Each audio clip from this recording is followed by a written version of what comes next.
бүхэн үзэгч та бүгдийн амраг айлтгая. Эх орны төлөө нэвтрүүлгийн шинэ дугаар эхэлж байна.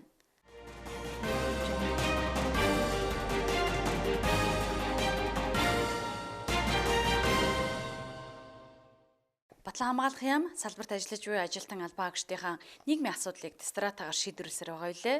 Тэгвэл үүний нэг жишээ болох албан хаагчдад 70% хөнгөлөлтөд орон сууц олгох үйл явдал өнгөрөх 7 хоногт тохиоллоо. Монгол Улсын засгийн газрын 2016-аас 2020 оны үйл ажиллагааны хөтөлбөрт цэргийн албан хаагчдын эрх зүйн нийгмийн баталгааг сайжруулж, аливаа нөхцөлд үүргээ биелүүлэх боломжоор хангах тогтолцоог төлөвшүүлнэ гэсэн заалтын хүрээнд засгийн газрын 2020 оны 56 дугаар тогтоолоор Батлан хамгаалах яам, зэвсэг түвшний жанжин штабын эзэмшилд байгаа албан тушаалын орон сууцнуудыг оршин суугчдад нь хөнгөлөлттэй үнээр худалдан шилжүүлэх тухай тогтоолыг гаргажээ. Энэхүү баримт бичиг бодит ажил болж Батлан хамгаалах салбарын офицер ахлагч ажилтан албан хаагчдад 70% хөнгөлөлттэй үнээр орон сууцаа өмчилж авах батламжаа Батлан хамгаалахын сайд сайхан баяраас өнгөрөх 7 хоногт гардавлаа. Тэгээ энэ бол хүний амьдралын асуудал, хүн ор хоронтой байна гэдэг л одоо хамгийн чухал. Тэгээ энэ дээр одоо энэ засгийн газрын тогтоолыг биелүүлж, бодит байдлаар нь хэрэгжүүлж орон сууцуудын хөвд нь шилжүүлж өгч байгаа явдал бол нэгдүгээр их одоо чухал алхам болоо энд бүх цэргийнхэн баяртай байгаа. Манай нөхөр насаараа цэргийн анги газар ажилласан, бас 30 жил ажилласан хүн байсан. Хоёулаа ингээл хоёр тийшээ хээрийн сургуульд яваад өгнө хөвгтөө орхоод хоёулаа айлд. Нэг бодлоо их сайхан байжээ. Тэгээ яах вэ? 30 жил ажиллаад итгэвтэй гарсан. Одоо бол итгэвт байна. Ор хоронгүй нэлээ удсан харин сайхан байртай боллоо. Баярлж байна. Одоо гэрдлэгийг авах гэж. Энээс илүү юм гэж аав авах вэ? Өнөөдрийн байдлаар яамны зүгээс 562 айлын орон сууцыг худалдан шилжүүлэх, 29 орон сууцыг хөвчлөхөд шаардлагатай материалыг бүрдүүлж 300 гаруй айлд албан тушаалын орон сууцыг эзэмших гэрчилгээг олгоод байна. Бид төлөвлөж байгаа зүйлүүд би судалгаанууд явагдаж байна. Ямар ч байсан нэлээдгүй орон сууцыг хөнгөлөлттэй үнээр цаашид барьж байгуулах, газрын болон инженерийн шугам шүлжээний судалгааны ажлууд явагдаж байна. Цаашлаад зураг төслийн ажлууд эхнээсээ хийгдээд эхэлсэн байна. Тэгэхээр үр дүн өнөөдрийн байгаа төвшнөөсөө улам ахиулна гэсэн тийм бодол бий.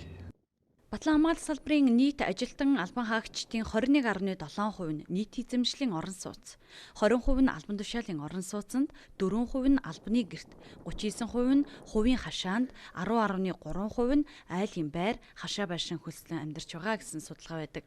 Иймд албан тушаалын орон сууцнуудыг хувьчилснаар цэргийн албан хаагчид өөрийн өмчтэй болж хувьчилсан байрнуудын ашиглалт сайжирч орон сууцнд орох өргөдөл өгсөн хэдий ч шийдвэрлэгдээгүй байгаа цэргийн албан хаагчдад зориулсан орон сууц барих хөрөнгө төвлөрч Батлан хамгаалах зэвсэг түвшний албан хаагчдын нийгмийн асуудлыг тодорхой хэмжээнд үе шаттайгаар шийдвэрлэх боломж бүрдэх юм а. Энэ 7 хоногт бүгд найрамд Өмнөс Удаа улсад явагдаж буй нэгдсэн үндэсний байгууллагын мандаттай АНМИС ажиллагаанд үүрэг гүйцэтгэх 10 дугаар ээлжийн мот буудлын батальон Жанжин туганда хүндэтгэл үзүүллээ. Бүгд найрамд Өмнөс Удаа улсад нэгдсэн үндэсний байгууллагын мандаттай инхийг сахиулах АНМИС ажиллагаа явагдаж байгаа. Тус ажиллагаанд Монгол Улсын зэвсэг түвшин мот буудлын батальон тодорхойлбол 850 цэргийн албан хаагчаа оролцуулдаг. Ингэхдээ инхийг сахиулагчдад нэгдсэн үндэсний байгууллагын тогтоосон зааврын дагуу болон үүрэг гүйцэтгэх ажиллагааны газар орны цагийн байдалд уялдуулан бэлтгэлийг хангуулдаг. 2010 онд тус ажиллагаанд анхны батальон илгээснээс хойш даруй 10 жил болох гэж байна. Ийхүү 10 дугаар ээлжийн бие бүрэлдэхүүн, эрүүл мэнд, бие бэлтрийн шалгуурыг даван ажиллагааны өмнөх бэлтгэлээ 5 толгой буюу зэвсэг түвшний сургалтын нэгдсэн төвд базаагаад зэвсэг түвшнийхэн Жанжин туганд хүндэтгэл үзүүллээ.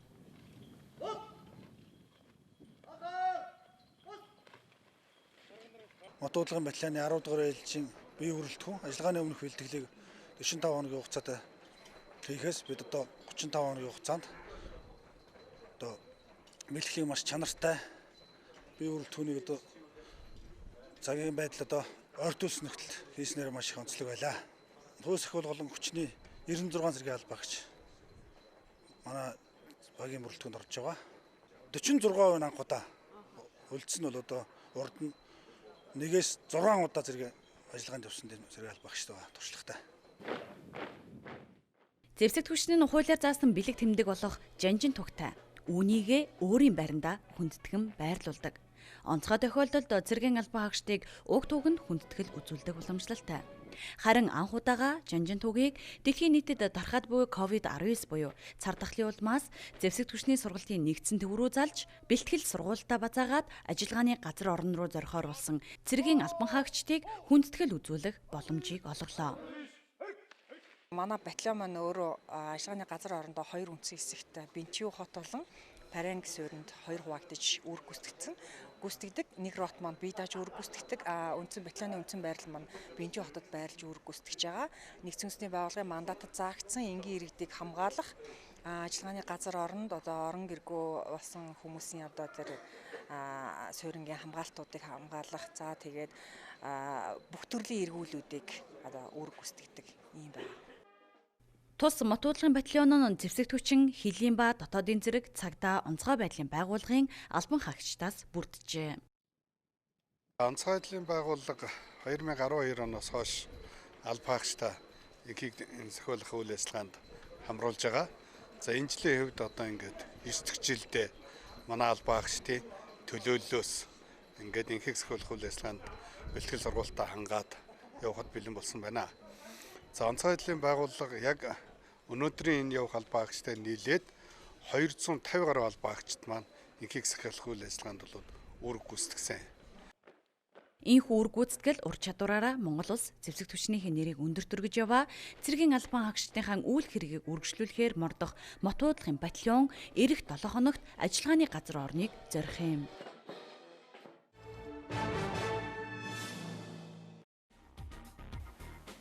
Өнгөрөх 7 хоногт Батлан хамгаалахын сайд Сайханбаяр бүгд найрамдах Франц улсаас Монгол улсад суугаа онц бөгөөд бүрийн эрхтэлчин сайд Филипп Мерлинийг хүлээн авч уулзлаа. Уулзалтаар хоёр улсын харилцаа тэр дундаа Батлан хамгаалалт салбарын харилцааны өнөөгийн байдал, хамтын ажиллагааг үргэлжлүүлэн хөгжүүлэх чиглэлээр авч хэрэгжүүлэх арга хэмжээний талаар санал бодлоо солилцсон юм.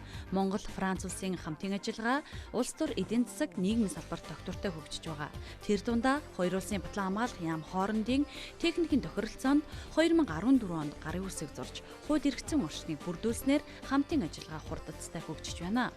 Цаашид хоёр улсын Батлан хамгаалалт салбар урт хугацааны доктортой хамтын ажиллагааг илүү олон чиглэлд хөгжүүлэхэд хүчин чармаалттай ажиллаж байгааг талууд онцоллоо. Энэ сарын 24-ний өдөр үндэсний Батлан хамгаалах их сургуулийн удирдлагууд электрон техникийн сургалт судалгааны лаборатори төслийн хүрээнд бүгд найрамдах Турк улсын хамтын ажиллагаа зохицуулах агентлаг буюу ТИКА-гийн төлөөлөгч нарыг хүлээн авч уулзлаа.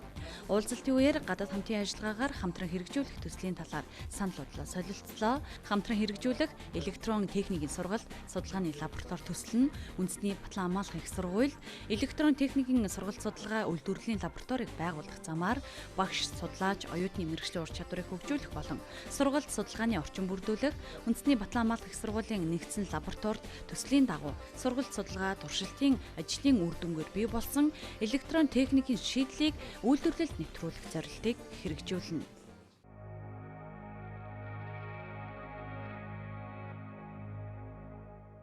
Өнгөрсөн 7 хоногт зэвсэг түвшний жанжин штабын ардлын газрын эрүүл мэндийн хангалтын хэлцээс цэргийн эмнэлгийн тусгай бэлтгэл 2020 буйха тэмцээнийг 2 өдрийн турш амжилттай зохион байгуулж дүнгээ гаргалаа. Анхлан зохион байгуулагдсан тус тэмцээнд зэвсэг түвшний 19 анги байгууллагын 20 баг тамирчид өрсөлдсөн юм а.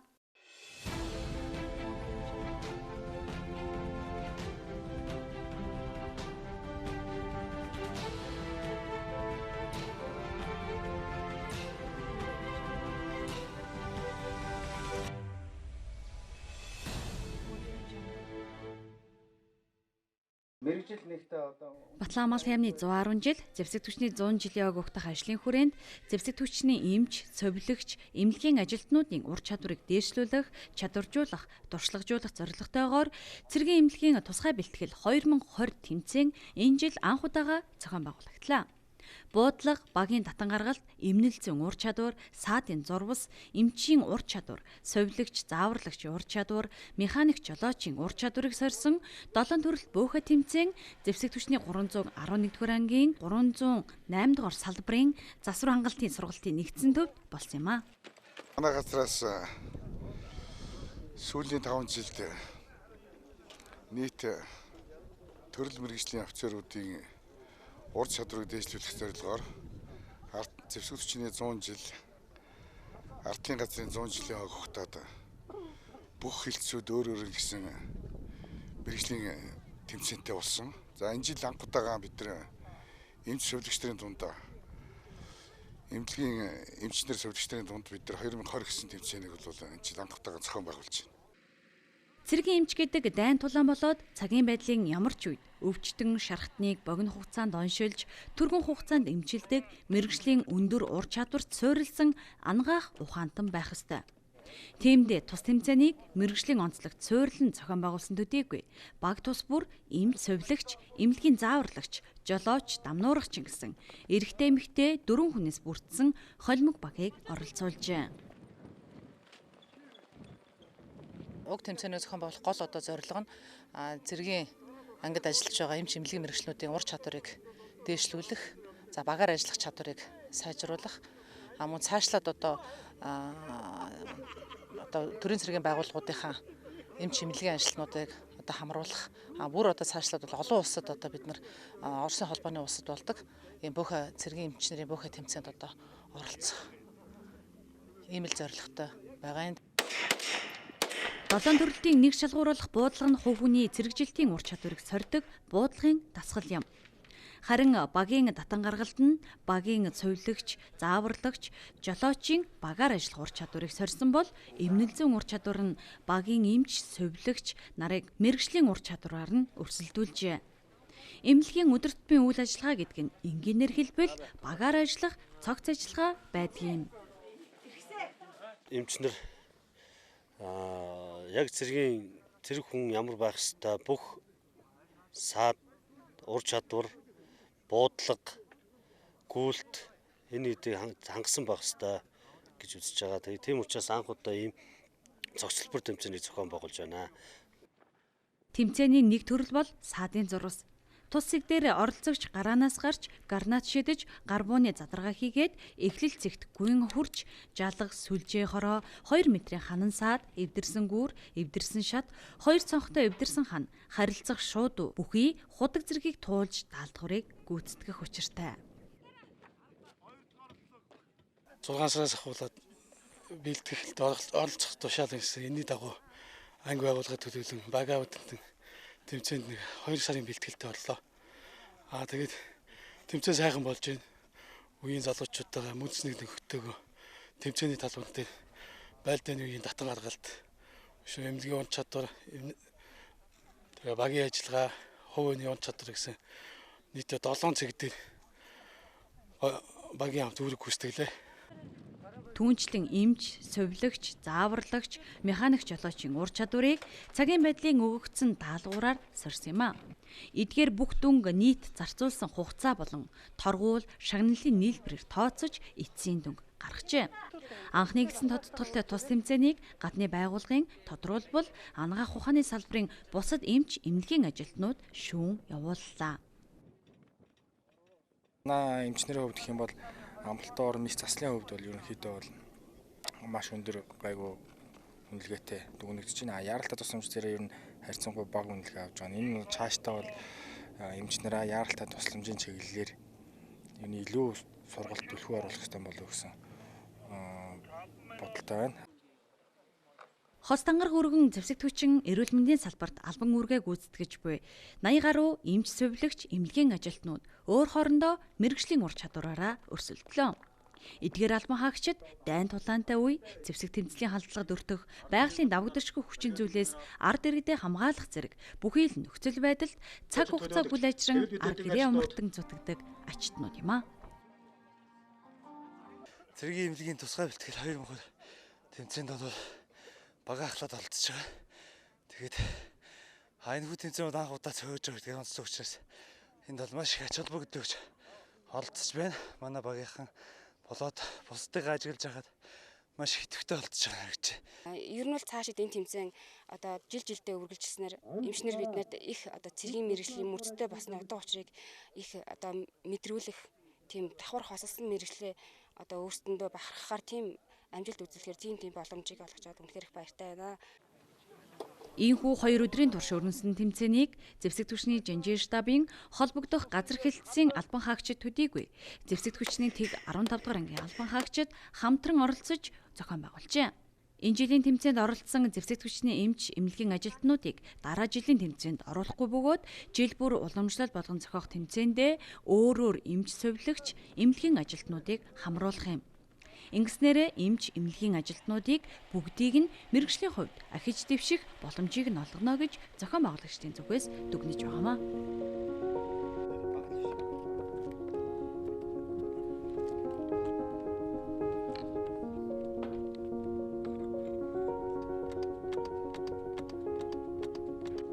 Далайн төрөлтөөр явагдсан тэмцээн төрөл тус бүр дээр шилдэгүүдээр шалгаруулахын зэрэгцээ. Багийн нийлбэр дүнгээр зэвсэг түвшний 311 дугаар ангийн Ахмад Мөнхбат ахлагчтай баг тамирчид тэргүүн байр.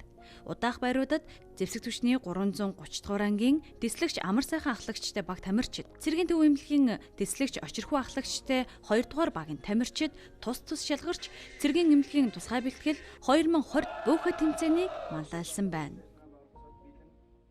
Монгол улсын 18-аас 25 насны эрэгтэйчүүд Монгол улсын үндсэн хуулиар хүлээсэн үүргийнхээ хүрээнд цэргийн албыг 5 төрөл хэлбэрээр хаах эрх зүйн үндслэлтэй.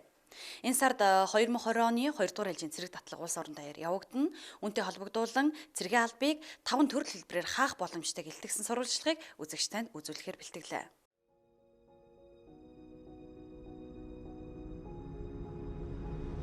Тусгаар дүгтэн бэлэг тэмдэг эр цэргийн албандан эр зэрэгт хөвгүүдээ их орон нь дуудаж байна. Өлөгөр ажнаа хүмбэр сэрэг байсан эртээ цагаас эхлэн их орон их дэлхийн энх тавин өргөчлөөсөд нь галж ирсэн. Суу алдарт Монгол цэргийн залгамжгалаа шин цагийн хөвгүүдээ. Зүүнээс цорьцсон Монгол цэргийн эрдэм хамсруулсаж сэтгэл тэгш итгэл төгс дайчин ирсэн бэлтгэдэг цэргийн албандаа их хоронтон дуудаж байна.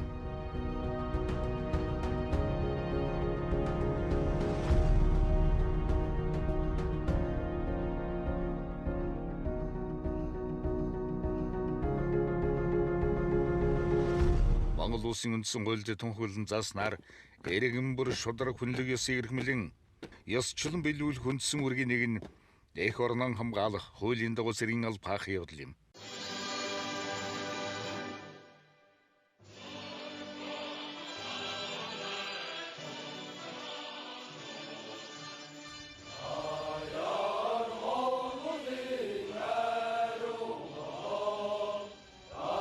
Монгол улсын цэргийн албан цэргийн жинхэнэ алба бэлтгэл албанаас бүрддэг юм. Цэргийн бэлтгэл алба хаах 18-аас 50 насны иргэд жилбэр цэргийн бүртгэл бүртгүүл цэргийн үүрэгтний үнэмлэхтэр тэмдэглэл хийлгэх үүрэгтэй. Цэргийн бүртгэл нь цэргийн үүрэгтний нөөц боломжийг тодорхойлох. Цэргийн алба хаах үүрэг бүхий иргэдийн мэдээллийн санг бүрдүүлэх зорилгоор жилд нэг удаа явагддаг. Эрүүл чирэг Монгол хүн бол эх орны үнэт баялаг. Эргэн бүр альва өвчлөөс урдчлан сэргийлэх, өвчлсөн тохиолдолд яаралтай эмчлүүлснээр эрүүл байх үүрэгтэй. Өөрийн биеийг эрүүл чирэг байлгаж чадсан хүн эх орноос ахин хамгаалж улсын хан хөгжилд гар бие оролцож чадна.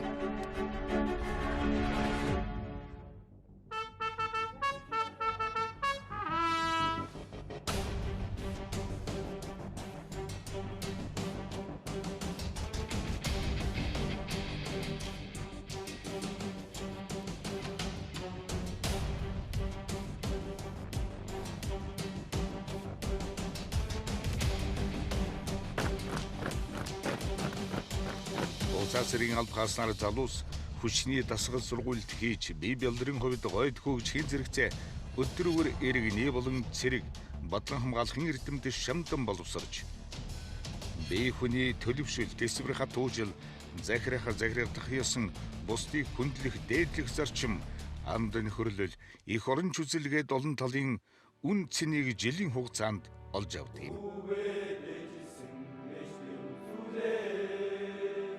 Цэрэг гэдэг их орон хэд их орныгоо төлөө энхэн биеэ зориулдаг учраас би их орон гэж хардаг. Хамгийн шилдэг зоригтой төвчээртэй хүмүүс л цэргийнхэн байдаг гэж би боддог. Цэрэг дайчид минь байдаг учраас их орон минь 50 байдаг.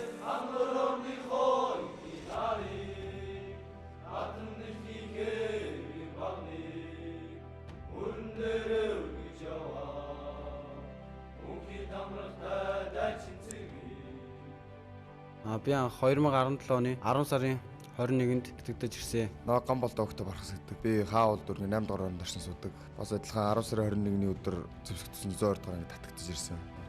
Сайн бацхан намайг ган тулганд аваад л хийдэг. Би хаавал дөрөв 14 дугаар оны орнд оршин суудаг. Ард амьдралаас арми амьдрал шилжин гэдэг. Бас хүмүүс их юм сурд юм лээ. Нэг жилийн хугацаанд сайхан л үт юм байна. Олон аав өвгдүүдтэй нөхөрлж байна. Олон дүүнертэй ажил. Зэрэг алба хааж авах хугацаанд би харуулслааны захирагч орлог төрөөцөлтөд албан нэрттэй хаалаа. Зэрэг гэдэг бол зэрэг гэдэг үгнээс гаралтай. Тэгээ нэг нь нийтийн төлөө, нийт нэгний төлөө байл. Нэг нэгэнд тусдаг. 12 сар болчлоо. Өнөөдөр сүүлийн оройнтойгоо их өдөртэй маргааш өглөө нутг руугаа гэр руугаа харцгаана. Өнөөдөр та бүгд цэргийн албыг хаагаад бэлтгэлд гарч байгаа. Энэ сайхан үед би их баяртай байна. Ингээд бэлтгэлд гарч байгаа. Дайчтан амьдралын хамгийн сайхан ажил холбоорын өндөр амжилтыг хүсэж байна. Дараагийн дүүнертэй энэ цэрэгт яваарай гэж хэлмээр энэ цэрэг бол үнэхээр гоё гэдэг.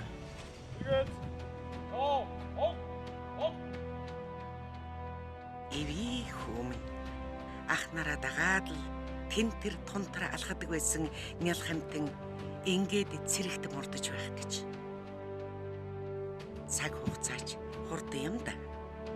Муу хүүгээ нэг ах нарын дайтай хүн болгочоод гарын ганцхан хөлийн дөрөөнд хүргэж хэмсэн да.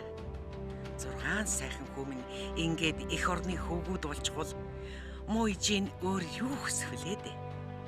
Жаахан хүмүн албандаа сайн яваад ирээрээ. Сэтгэлийн хатгатай байгаарай миний хүү. Том эр хүн чинь гэрээн санаж болдгүй юм шүү. Хүний олон хүүгүүдийн дунд нэрэн бодож яваарай. Улс орныхон төлөө их үйл хэрэг бүтээгээрэй. Аяных нь алтан шар зам үлзийтэй байх болтугай.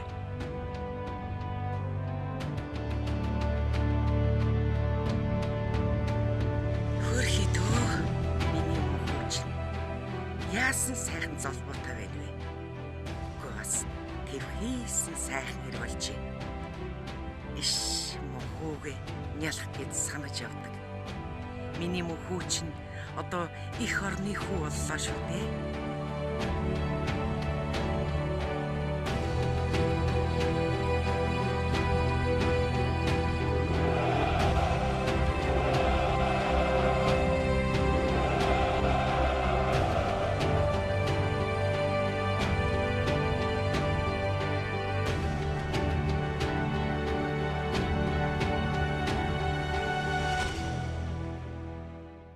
Цэрэг бодлон хамгаалахын чиглэлээр элүүгүн згээрэн боловсрч цэргийн нарийн мэргэжил эзэмшиж зэвсэгт хүчин төрийн цэргийн байгууллага цаашлаад энхийг сахиулах албанд ажиллах хүсэл эрмэлзэлтэй залуус цэргийн гэрээт албанд элсэж болдог. Цэргийн гэрээт албаа гэхэд нь буцаа цэргийн албаа бодвол ер нь бүх талаараа л авна шүү дээ л да. Буцаа цэргийн албаа гэвэл бол гэрээ цэргийн албаны ихэд хэмжээний ажиллагаанд явж болно. Цаашдаа зэвсэгчнээр ажиллана гэвэл ахлагч болж болно. Гэрээ цэргийн албаа 2 жилийн өөрийн өсөлтөөр хаачвал цаашдаа их сургууль тэтгэлэгтээ сурж болно. Одоо төрийн тусгай байгууллага хаалган нээлттэй болчихно гэсэн үг дээ. Цэргийн гэрээт албанд хүчин зүтгэж байгаа залуус бол их орны хөнгөнөөдрийг төдийгүй ирээдүйг бодлон хамгаалж байгаа энх цагийн баатрууд юм.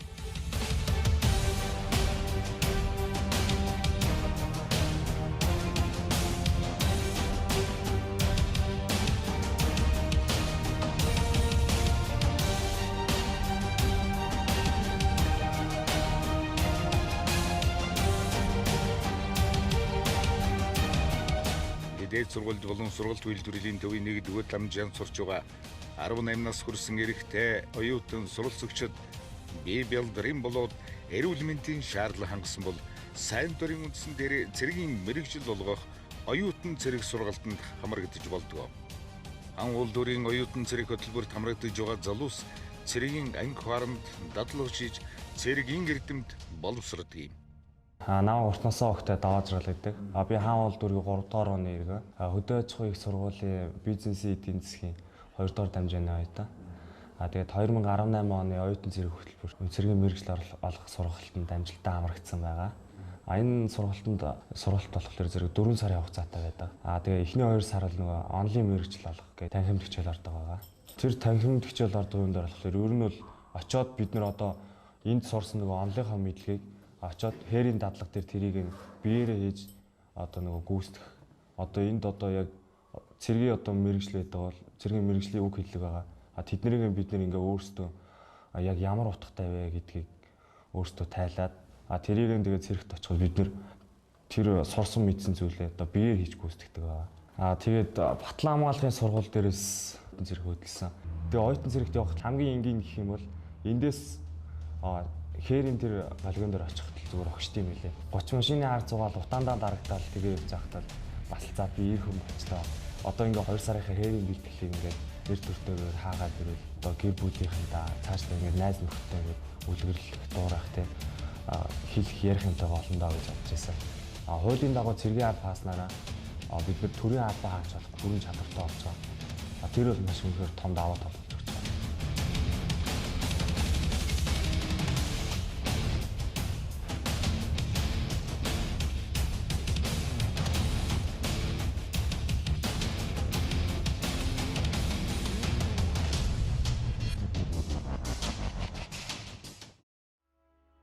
Шашин шүтлэх, ёс зүйн болон хууль заасан бусад үндэслэлээр цэргийн жинхэнэ албыг биеэр хаах боломжгүй иргэд 24 сарын хугацаатай цэргийн дөйцүүлэх албыг хаадаг юм. Дөйцүүлэх алба хаагч нь хүмүүнлэгийн арга хэмжээнд туслах, байгалийн гамшигтай тэмцэх, үер ус цууд гал төмөр, улсын хил орчимд дэмжлэг үзүүлэх гэсэн үндсэн 3 чиглэлийн үр гүйцэтгэж их орныхон өмнө хүлээсэн үргээ нэр төртэйгээр биелүүлэх боломжтой. Цэргийн албыг биеэр хаах боломжгүй. Хуульд заасан болцлыг хангасан иргэд мөнгөн төлбөрийн хэлбэрээр дөйцүүлэх албыг орлуулан хааж болдог. Албан тушаалтан дайчилгааны томилгоо тулан бэлтгэлнөөцийн бүрэлд хүн жилвэр цэргийн штабын төлөвлөгөөний дагуу сургалтанд хамрагдаж дайчилгааны бэлэн байдал үүрэг гүйцэтгэх бэлтгэлийг хангадаг.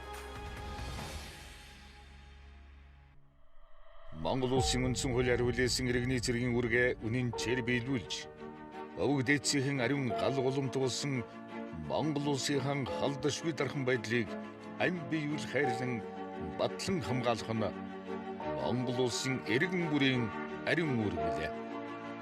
Үндэсний нэгдлийн бэлэг тэмдэг Монгол цэргийн эрдэмд шамдан боловсрох үүргээ биелүүлцгээе.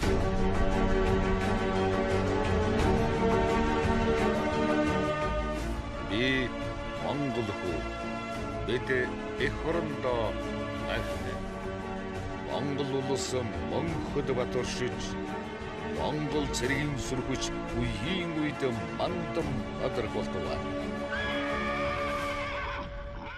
Үйл явдлаар 21-7 инхүү ард хоцорлоо. Эх орны төлөө нэвтрүүлэгтэй хамт байсан үзэгчдэнд баярлалаа. Дараагийн 7 өнөө шинэ мэдээлэлд эргүүлзье. Түр баяртай.